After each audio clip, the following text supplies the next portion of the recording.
The report said the camera wasn't working. That was the first thing Detective Aaron Blake read when he stepped into the evidence room at 2:17 a.m. CCTV Unit 4 offline. No footage available. Simple. Clean. Final. Except nothing about this case felt simple. The hallway where it happened was narrow, quiet, and always under surveillance. A place where nothing moved without being seen. That's why the incident didn't make sense. No witnesses. No sounds. No signs of forced entry. And yet, someone had been there. Blake stood in front of the monitor, staring at the black screen as if it might blink back at him.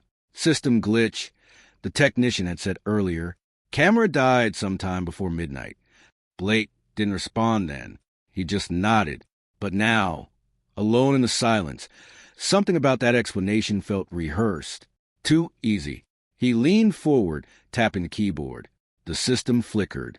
For a second, just a second, something flashed across the screen. A frame. Grainy. Distorted. A shape. Blake froze. "Run that back," he muttered, fingers moving faster now. The technician's report said there was nothing. No recording. No data. No backup. But Blake had seen something. He knew he had. The system lagged, resisting him like it didn't want to cooperate, like it had been told not to. Then there was again a shadow in the hallway, a figure, standing exactly where the incident had occurred. Blake's pulse slowed, then spiked. "Impossible," he whispered. The timestamp in the corner glitched, numbers flickering between times that didn't align. 11:43, 12:07, midnight. Then it stabilized, and the image sharpened. A man, tall, still, facing the camera. A black man. Blake leaned closer to the screen, his breath shallow now. The man wasn't moving. He wasn't walking. He wasn't reacting. He was just there, as if he had always been there, as if the camera hadn't just captured him, but had been waiting for him. The screen flickered again, and for a split second, the man looked directly into the lens. Not past it, not through it, into Blake. Then the feed cut to black. Silence filled the room again, heavier than before. Blake sat back slowly, his mind racing. The report said the camera was off. So how did it record? And more importantly, who was that man? Because according to the case file, no one had entered that hallway. No one had been seen. No one had been there, except now, someone clearly had, and the system was never supposed to show it. The report said the camera wasn't working. That was the first thing Detective Aaron Blake read when he stepped into the evidence room at 2:17 a.m.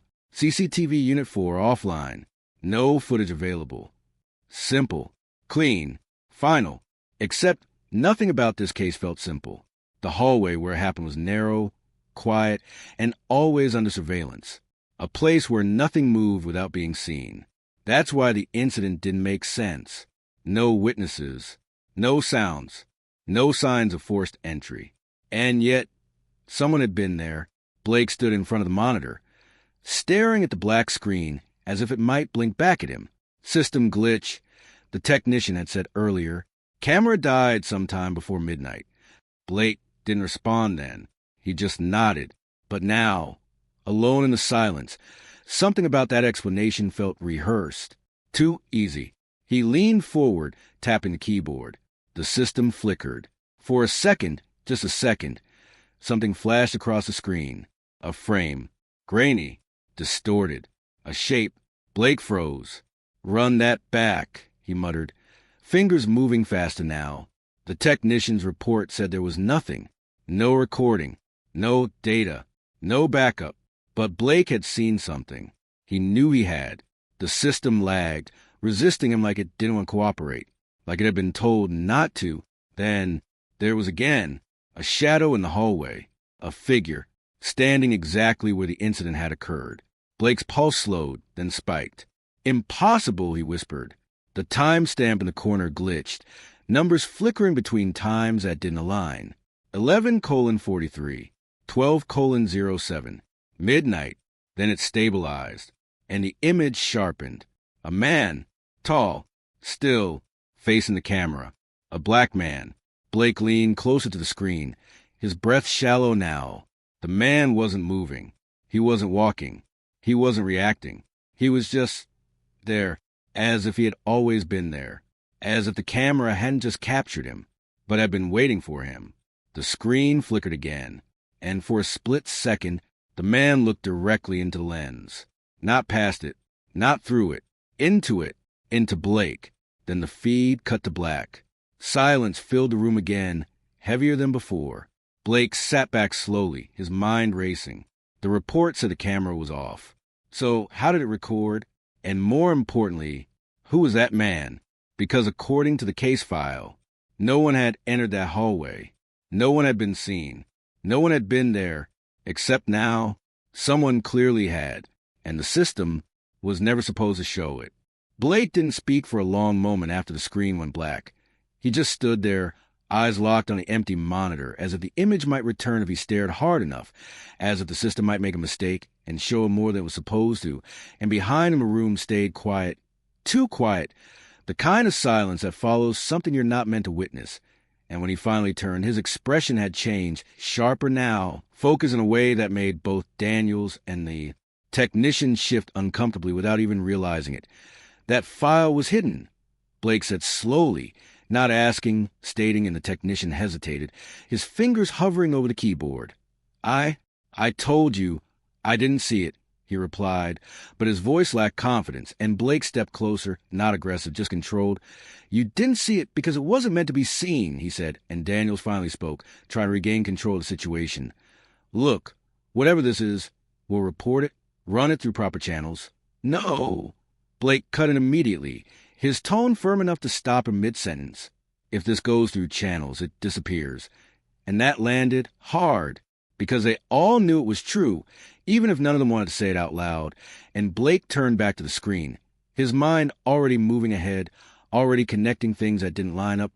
Pull up the full system timeline, he said, and the technician obeyed, hands moving faster now, a little nervous, a little unsure what they were uncovering, and lines of data filled the screen, timestamps, activity logs, system events, all neatly organized, all perfectly aligned. Too perfect. Blake leaned in, scanning quickly, his eyes moving with precision, skipping what didn't matter, focusing on what didn't fit.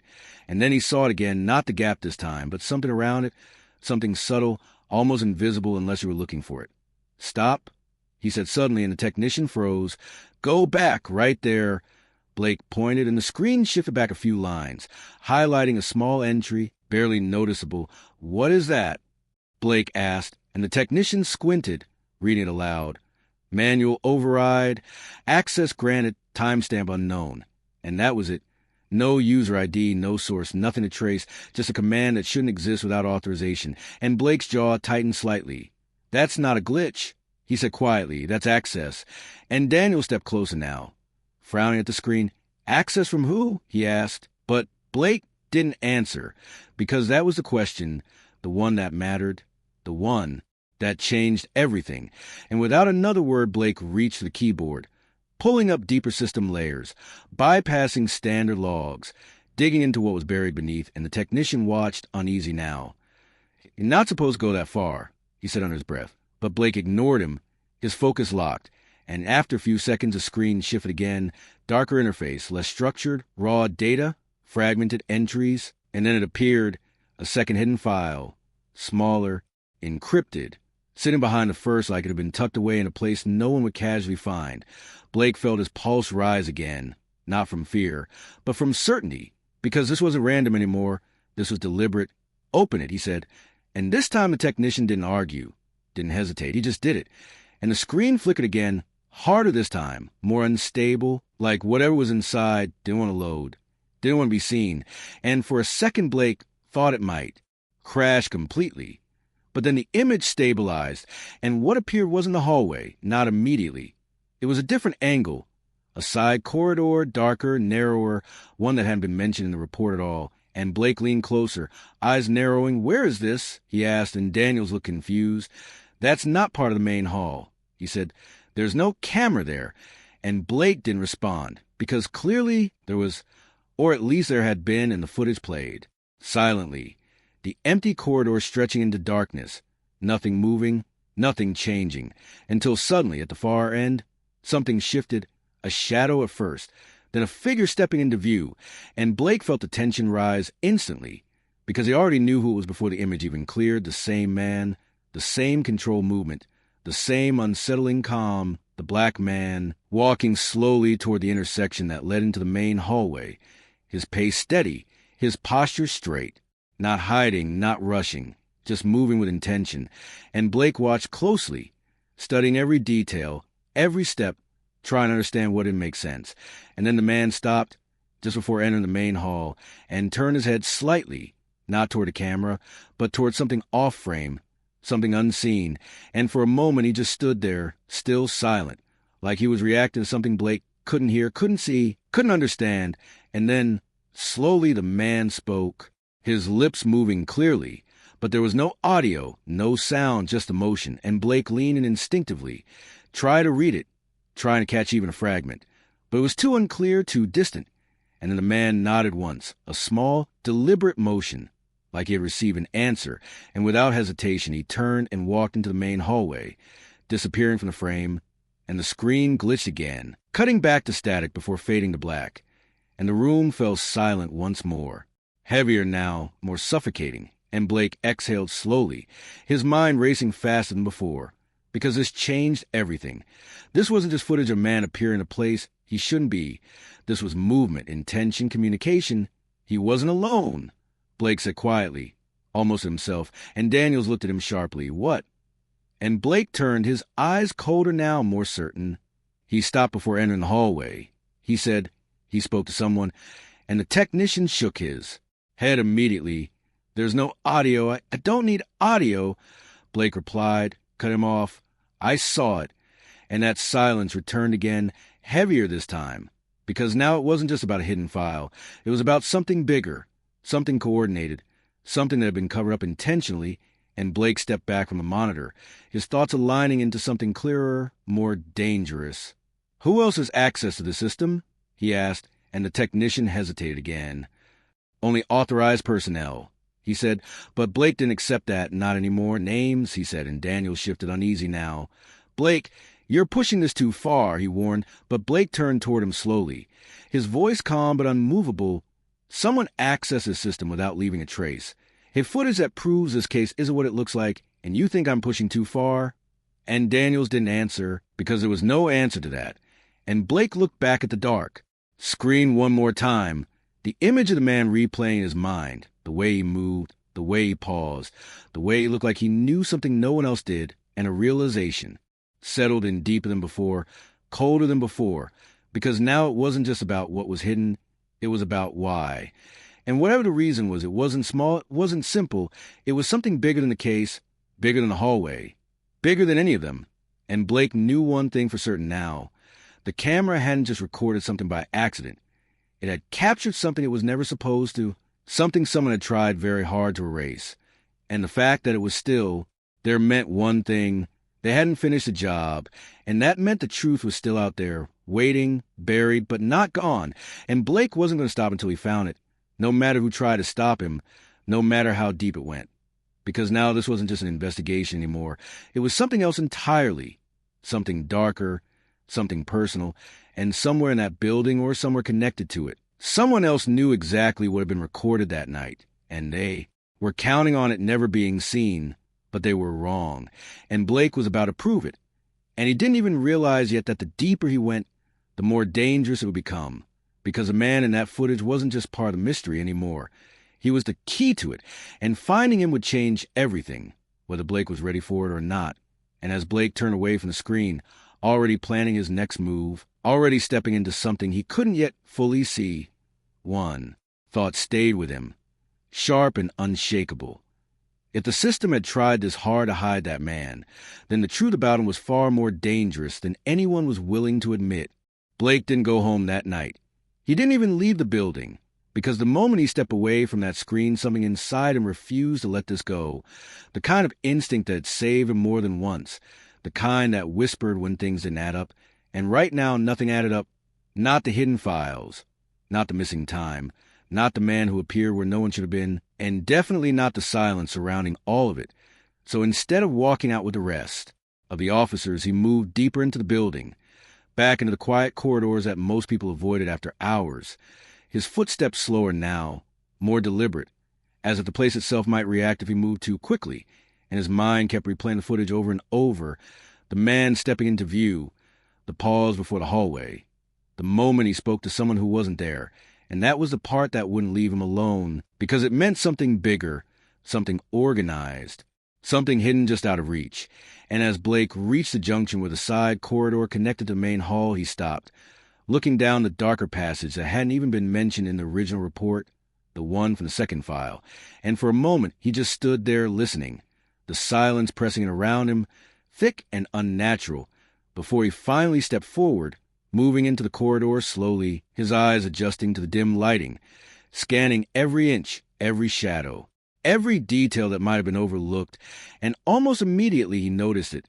Something subtle, something most people would have walked past without thinking.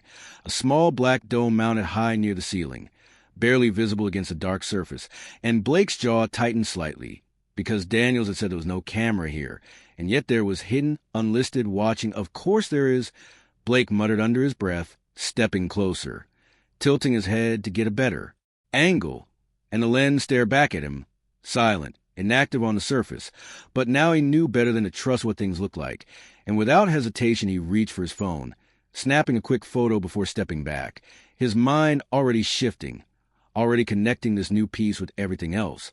Because this wasn't random anymore. This was designed, deliberate, controlled. Someone had set this up.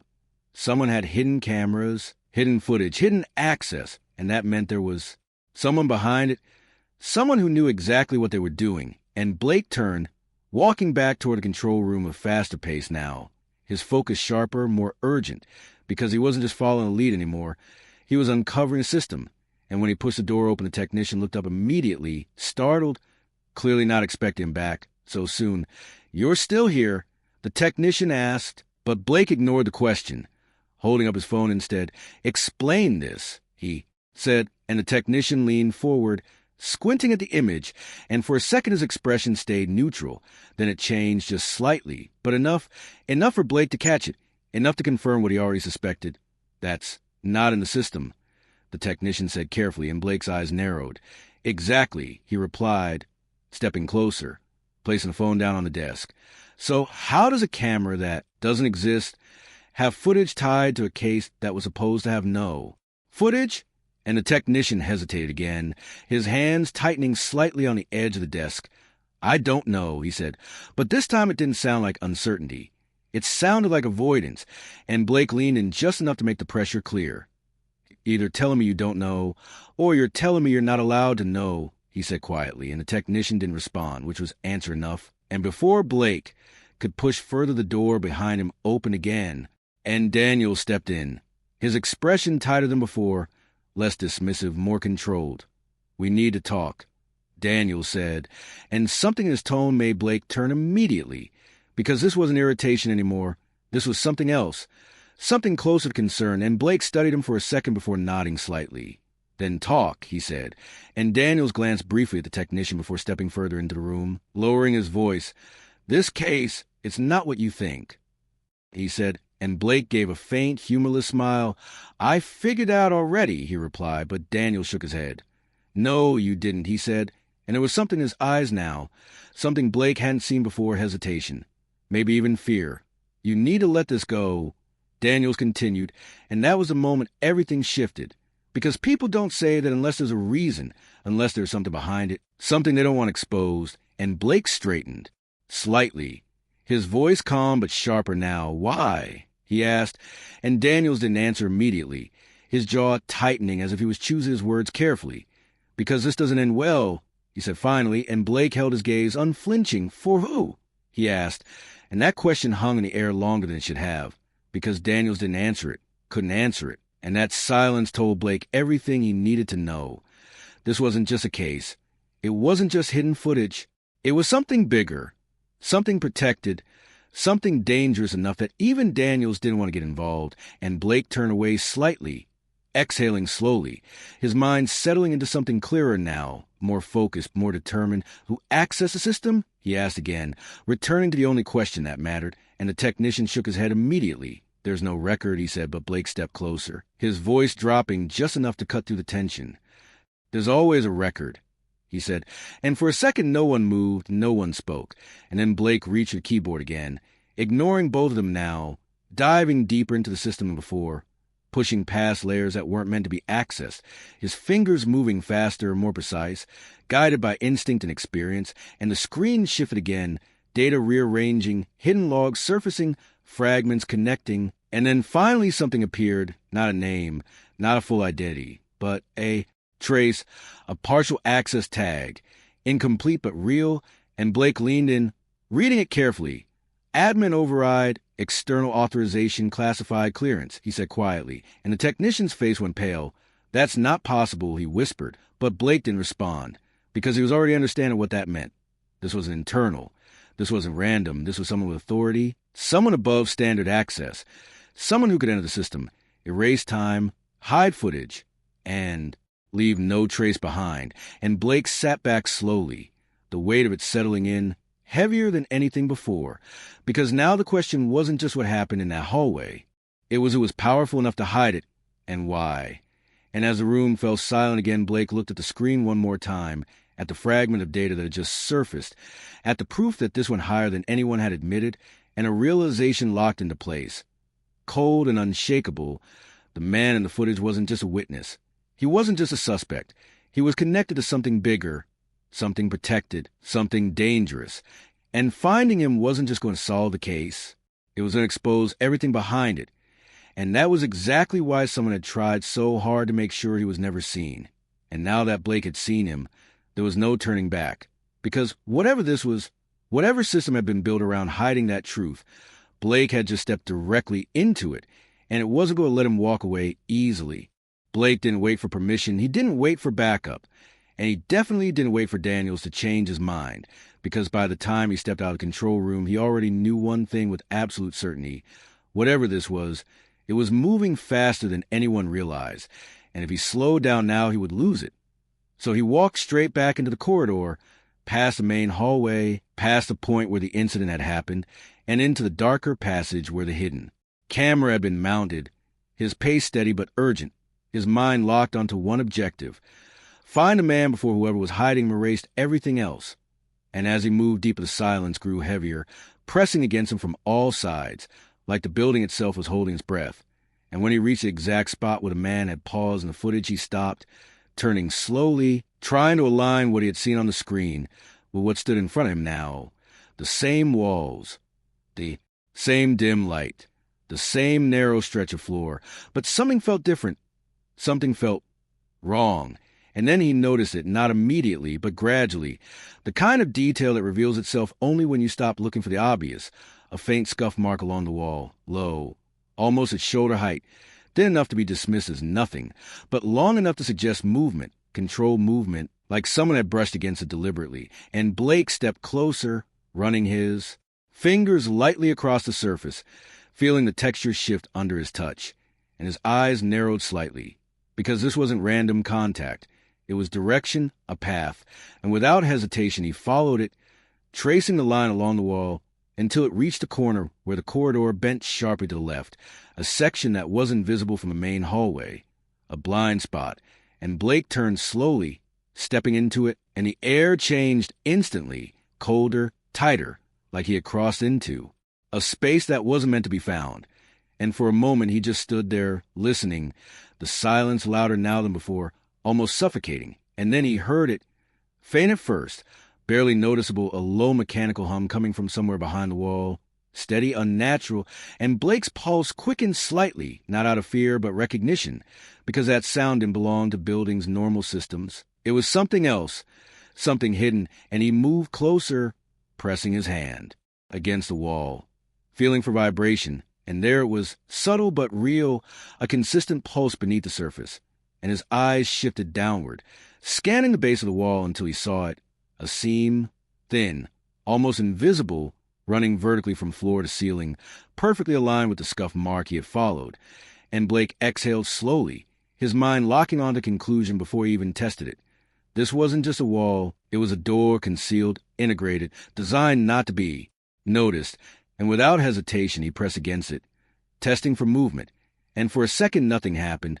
Then a soft click echoed from within, quiet but unmistakable, and the panel shifted slightly, just enough to confirm what he already knew, and Blake pushed harder, the door sliding open with a low mechanical whisper, revealing a narrow space beyond, dark, unlit, hidden completely from a main structure, and he stepped inside, the door closing softly behind him as if sealing him off from everything else, and the air inside was colder, denser, filled with that same mechanical hum, but louder now, clearer, and as his eyes adjusted he saw them, rows of equipment lining the walls, cables running across the floor, monitors stacked in uneven clusters, all connected, all active, all feeding into something larger, something centralized, and Blake moved forward slowly, his gaze scanning every detail, every screen, and what he saw made his chest tighten slightly, because this wasn't just surveillance, this was control, dozens of camera feeds, angles from every part of the building, some visible,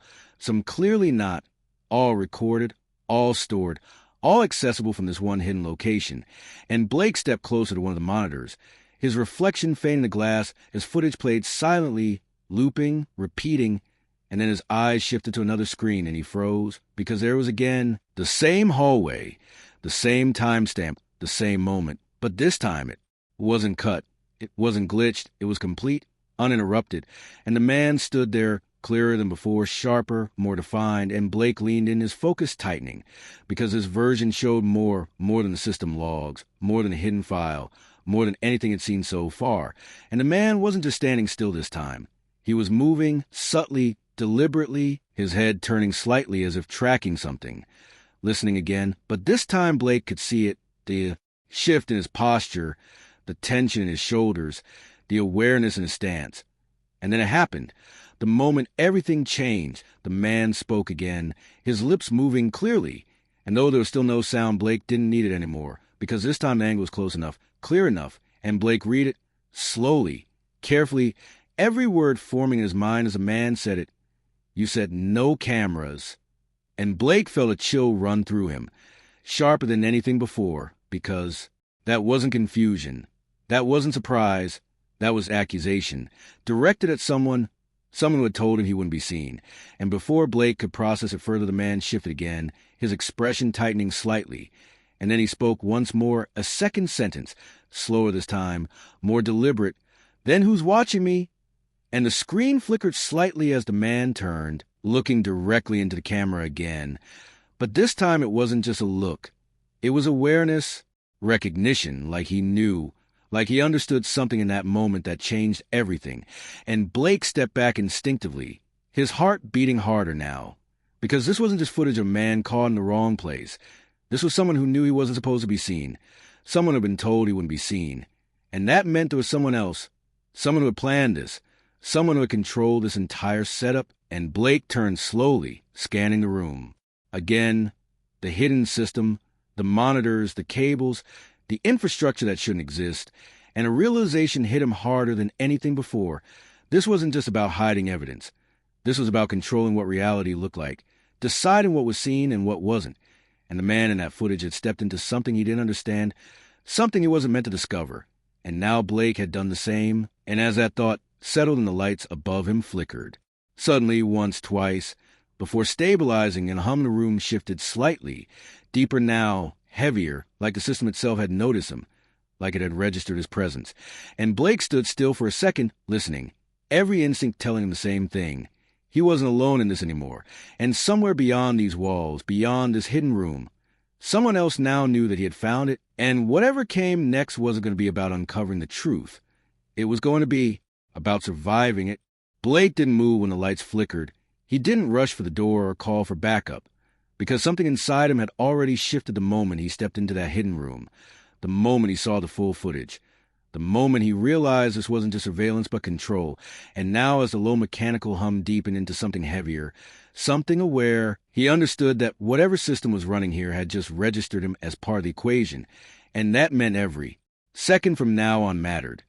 So instead of retreating, he stepped further in, slower, more deliberate, his eyes scanning the monitors, searching for anything that explained who built this, who controlled it, who had told that man there were no cameras, and why they had been so certain. And as he moved deeper, he noticed something else, something that hadn't stood out before, a pattern in the screens, subtle but consistent, certain feeds looping, others freezing for a fraction longer than they should, as if the system wasn't just recording but editing in real time, adjusting what was visible and what wasn't. And Blake's jaw tightened slightly as the realization settled in. This wasn't just hidden surveillance. It was manipulation, and the implications of that stretched far beyond this building, far beyond this case. And he stepped up to the central console, fingers hovering over the controls, hesitating for just a second before pressing into the system again, pushing past the interface he had already accessed, deeper this time, forcing the system to reveal what it was trying to hide. And for a moment, nothing happened. Then the screen shifted all at once, feeds rearranging, data streams overlapping, and a new panel opened, darker, restricted, clearly not meant for standard access. And Blake leaned closer, his pulse steady but heavy now, reading through fragmented entries, encrypted labels, partial logs, and then one word stood out, repeated across multiple entries, highlighted in a way that made it impossible to ignore, override authority, and beneath it, a series of timestamps that aligned perfectly with the gaps he had seen earlier, the missing seconds, the erased moments. And Blake exhaled slowly, because this confirmed it. The system wasn't malfunctioning. It was being controlled, overridden by someone with clearance far above anything listed in the official records. And as that thought settled, the door behind him made a faint sound, not loud, not obvious, but enough to make him turn instantly, his body reacting before his mind caught up. And for a second he saw nothing, just darkness beyond the narrow entrance. But then a shadow shifted, subtle, controlled, and Blake's focus snapped tighter. "Who's there?" he called out, his voice steady but sharp, cutting to the hum of the machines. And for a moment there was no response, just silence stretching longer than it should. And then a voice came from the darkness, low, calm, unmistakably real. "You weren't supposed to find this." And Blake felt the tension spike instantly, every instinct on alert now, because that voice didn't carry panic, didn't carry urgency. It carried certainty, like the person speaking had expected this moment, like they'd been waiting for it. And Blake stepped slightly to the side, adjusting his position, keeping the consoles in view while focusing on the entrance. "And yet here I am," he replied, his tone controlled, measured, refusing to give anything away. And the shadow moved again, stepping just enough into the dim light for Blake to see the outline, a man, tall, composed, but still too dark to fully identify. And for a brief second neither of them spoke, the air between them heavy with unspoken questions, unspoken truths. And then Blake asked the only thing that mattered, "Who authorized the override?" And the man didn't answer immediately. Instead, he tilted his head slightly, almost studying Blake, almost assessing him, before finally speaking again. "You're asking the wrong question," he said, and something about that response hit harder than expected, because it wasn't deflection, it was direction. And Blake's eyes narrowed slightly. "Then what's the right one?" he asked, and the man stepped forward just a little more, enough for his face to catch a fraction of the light, but still not enough to fully reveal it.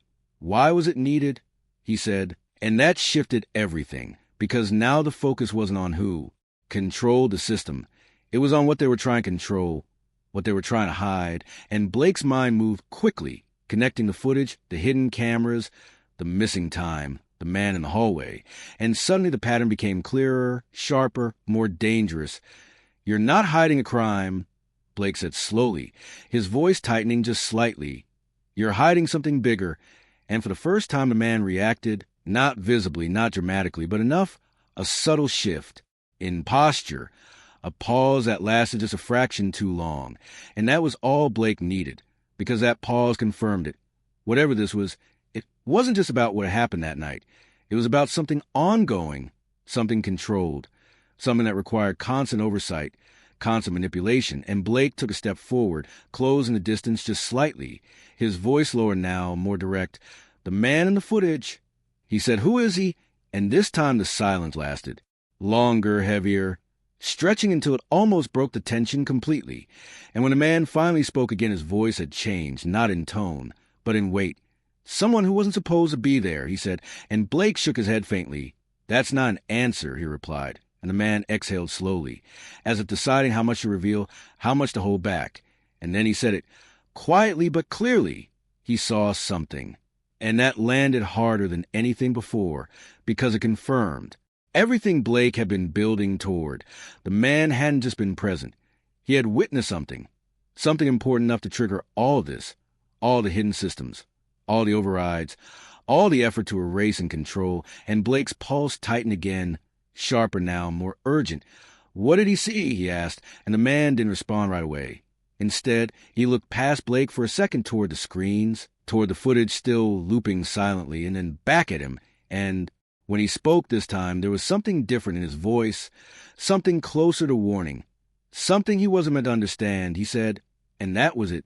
That was a line that shifted everything from investigation to danger, because now Blake knew whatever man had seen wasn't just evidence.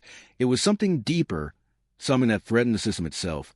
And before he could push further, the lights flickered again, harder this time, the hum of the machines rising sharply, before dropping into a lower, heavier tone, and the man in the doorway straightened slightly, his focus shifting, his attention no longer fully on Blake. You need to leave, he said suddenly, more direct now, more urgent, and Blake didn't move. Not until I get answers, he replied, and for the first time a man's composure cracked just slightly, just enough to reveal something real beneath it. If you stay, he said, his voice tightening, you won't be asking questions anymore. And that wasn't a threat. It was a warning, and Blake felt it, understood it, but didn't step back, didn't retreat, because at this point there was no going back anyway, not after what he'd seen, not after what it uncovered. And as the system around them shifted again, screens flickering, data streams accelerating, something deeper activating beneath the surface, Blake realized one thing with absolute clarity. This wasn't just about finding the truth anymore. It was about surviving long enough to expose it. And somewhere beyond this room, beyond this building, something much larger had just been alerted.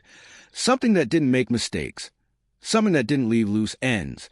And now Blake had become one of them, whether he was ready for it or not. Blake felt the shift before he fully understood it. Not just in the room, but in the atmosphere itself. Like something far beyond these walls had just turned its attention toward him, and the man standing in the doorway sensed it too, because his posture changed instantly, no longer calm, no longer controlled, now alert, calculating, and for the first time there was urgency in his voice. You don't understand what you stepped into, he said, and Blake didn't look away, didn't step back, because at this point understanding wasn't optional anymore, it was necessary. Then explain it, Blake replied, his tone steady despite the pressure building around him, and the man exhaled sharply, glancing once toward the flickering monitors before looking back. This system, it doesn't just record, he said, it decides. And that word landed heavier than anything else, decides, because that meant control, manipulation, selection, and Blake's mind immediately connected it to everything he had seen. The missing timestamps, the hidden cameras, the altered footage. Decides what? Blake asked, and the man's answer came without hesitation this time. What becomes real, he said, and for a brief second the room felt even colder, like the way of that statement had changed something fundamental. Because if what he would say was true, then this wasn't just about hiding evidence. It was about shaping reality itself, choosing which version of events people were allowed to see. And Blake took a slow step forward, his voice lowering, more focused now. And the man in the footage? He asked, and the man's expression tightened slightly, just enough to show the importance of the answer. He saw the wrong version, he said, and that confirmed it completely. The man hadn't just witnessed something. He had seen something that wasn't supposed to exist, something outside the controlled narrative, and Blake's pulse sharpened again. So you erased him, he said, not as a question, but as a conclusion. And the man shook his head slowly.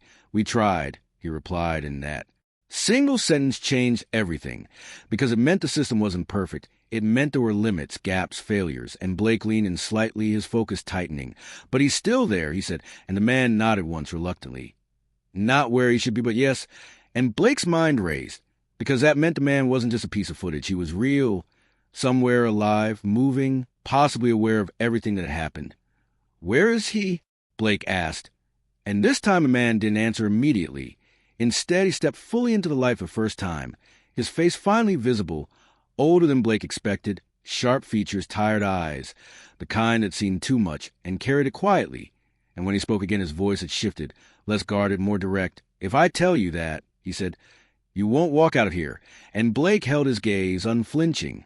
"I'm not planning to walk away without him," he replied, and for a second something almost like respect crossed a man's expression, brief but real, before it faded again, replaced by something heavier, something closer to resignation. "Then you need to understand something first," he said, and Blake didn't interrupt this time, because whatever came next mattered. "The system isn't just here," the man continued, gesturing faintly to the room around them. "It's everywhere, layered into infrastructure, surveillance, networks you don't even see, and the people who run it. They don't lose control." And Blake absorbed that, every word locking into place, because that explained the scale, the precision, the confidence behind the cover-up. "Then why hasn't it been erased completely?" Blake asked, and the man gave a faint, humorless smile. "Because control isn't the same as perfection," he said, "and sometimes something slips through," and that brought Blake back to the footage, to the man who had stepped into a space he wasn't supposed to, who had seen something he wasn't meant to understand, and somehow survived it, at least for now. And before Blake could press further, the monitors behind him flickered violently, all of them at once, the feeds distorting, breaking, reforming into a single image across every screen, and Blake turned instinctively, his breath tightening slightly as he saw it. The same hallway, but empty this time, completely empty, and then the timestamp began to move, fast, accelerating through minutes, hours, days, as if the system was rewriting itself in real time, and the man behind him stiffened, his voice dropping into something colder, more urgent. "They've seen you," he said, and that was it. Confirmation, whatever controlled this. System now knew Blake was inside it, knew he had accessed what wasn't meant to be accessed, and the room responded immediately, the hum rising into a sharp, almost electrical tone, the lights flickering faster, the air tightening like a storm about to break, and Blake turned back, his focus snapping into something sharper, more immediate, because now this wasn't just investigation, it was survival. "Then we're out of time," he said, and the man nodded once, quick, decisive. "There's a way out," he said, moving toward the far side of the room, pulling open a concealed panel Blake hadn't even noticed before, revealing a narrow exit, leading deeper into the structure, not out but through, and Blake hesitated for just a fraction of a second, glancing back at the monitors, at the system that had just shifted against him, before stepping forward, because there was no other choice now, no safe exit, no clean resolution, only the path that led further into whatever this was. And as they moved, the screens behind them went black one by one, not fading, not shutting down, but cutting out, like something had decided to stop showing them entirely. And the last thing Blake saw before the room disappeared behind him was his own reflection in the dark glass, staring back at him for just a moment too long, just long enough to make him question whether it was really his, or just another version the system had chosen to show him. And then it was gone, replaced by darkness as he followed the man into the narrow passage, deeper into something that was no longer hidden, no longer distant, but fully aware of him, fully engaged. And whatever came next wasn't going to be about uncovering pieces anymore. It was going to be about reaching the center of it all, finding the one thing that had slipped through the system's control, the man who had seen the wrong version of reality, because he wasn't just a key to the case anymore. He was the proof that the system could fail, and that was the one thing the people behind it would never allow to exist. Backhand index pointing right, final part 7. Coming next, Blake didn't know how long they had been moving through the narrow passage. Time had started to feel unreliable, stretched and compressed in ways that didn't make sense. The air colder the deeper they went, the hum of the system no longer distant, but surrounding them completely, like they were inside it now. And the man ahead of him didn't slow down, didn't hesitate, moving with a kind of certainty that came from knowing this place too well, like he had walked these paths before many times. And Blake followed closely, his focus sharp despite the pressure building around him, because every instinct told him they were getting closer to something, not just an exit, but the center, the point where everything connected. And after what felt like an endless stretch of darkness, the passage opened suddenly into a wider chamber, larger than anything Blake expected, filled with towering servers, cables running in thick bundles across the ceiling and walls, pulsing faintly with light, like veins carrying something alive through the structure, and at the center of it all stood a single terminal, isolated, elevated slightly above the rest, connected to everything, and Blake stopped, his eyes locking onto it immediately, because he didn't need anyone to explain what it was. He could feel it. This was where the system made its decisions, where it chose what was seen and what was erased, and the man beside him slowed for the first time, his voice lower now, almost lost in the hum. "This is as far as I go," he said, and Blake turned to him sharply. "You're not coming?" he asked, and the man shook his head once, firm. "I already crossed that line a long time ago," he replied, and there was something final in the way he said it, something that told Blake there was no argument to be made, no persuasion that would change it, and Blake held his gaze for a second longer before nodding slightly, because he understood, whatever this place did, whatever it required, the man had already paid his part in it. And now it was Blake's turn, and without another word he stepped forward, moving toward the central terminal, each step heavier than the last, the hum around him rising slightly as if reacting to his presence, and when he reached it the screen flickered to life instantly, no delay, no input required, just recognition, and a single line of text appeared across the dark surface, clean, simple, controlled.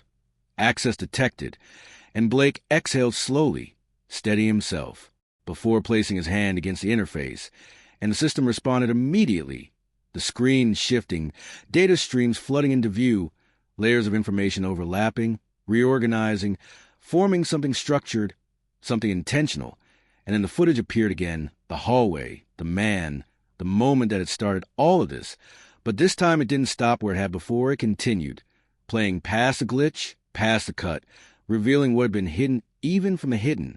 Files, and Blake leaned closer, his focus narrowing completely as the man in the footage stood in the hallway, looking towards something off-frame, listening again, and then it happened, the moment that had been erased, the moment no one was supposed to see, a second figure stepped into the frame, not from the corridor, not from any visible entrance, but from the side, as if appearing from a place that didn't exist, and Blake's breath caught slightly as the figure became clearer, not because of who it was, but because of what it represented: authority, control, presence. Someone who didn't need to hide because they controlled what was seen. And the two men faced each other, silent for a second before the figure spoke, their lips moving slowly, deliberately, and Blake read it as best as he could. "You weren't supposed to notice." And the man in the hallway didn't step back, didn't panic. He just shook his head faintly, his response clear even without sound. "You said there were no cameras." And the figure tilted their head slightly, almost amused, almost impressed, before responding again. "There aren't for everyone." And that was it, the line that changed everything, because it confirmed what Blake had already begun to understand. This system didn't just record reality, it selected who was allowed to see it, who was allowed to exist within it, and the man had stepped outside of that boundary, seen something he wasn't authorized to see, and now he was standing face with the one who controlled it. And the footage continued, the tension between them tightening, the space around them feeling smaller, heavier, until finally the figure moved, just slightly, and the screen distorted for a fraction of a second, and when it stabilized, the man was alone again, standing exactly where he had been before. But something had changed, something subtle but undeniable: his posture, his expression, his awareness. He wasn't confused anymore. He wasn't questioning. He understood, and then he turned, slowly, deliberately, and looked directly into the camera, into the system, into whatever was watching him. And this time when he spoke, Blake didn't need perfect clarity to understand it. The words were unmistakable. "You can't hide this."